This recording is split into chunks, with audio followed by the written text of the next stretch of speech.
দুবাইয়ের পথে রয়েছেন জলদস্যুদের কবল থেকে মুক্ত জাহাজ এমভি আবদুল্লাহর ২৩ নাবিক। আগামী ১৯ থেকে ২০ তারিখ তাদের দুবাই পৌঁছানোর কথা রয়েছে। সেখানে পৌঁছলে নাবিকদের পরিবার এবং নিজেদের প্রয়োজনীয় কেনাকাটার জন্য মালিক পক্ষ থেকে অর্থ দেওয়া হবে। কেএসআরএম গ্রুপের অঙ্গ প্রতিষ্ঠান এসআর শিপিংয়ের প্রধান নির্বাহী মেহেরুল করিম এমনটাই জানান গণমাধ্যম কর্মীদের।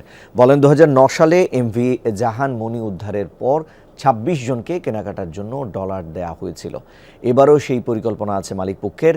গত ১২ মার্চ মোজাম্বিকের মাপুতো বন্দর থেকে সংযুক্ত আরব আমিরাতের আল হারমিয়া বন্দরে যাওয়ার পথে ভারত মহাসাগরে জলদস্যুদের কবলে পড়ে এমভি আবদুল্লাহ। জাহাজটি জিম্মি করার পর সোমালিয়ার জেফল উপকূলের কাছে নিয়ে যাওয়া হয়। ৯ দিনের মাথায় জলদস্যুরা প্রথম মুক্তিপণ দাবি করে। মুক্তিপণের বিনিময়ে ৩১ দিন পর সোমালি জলদস্যুদের কবল থেকে ছাড়া পান ২৩ বাংলাদেশি নাবিক।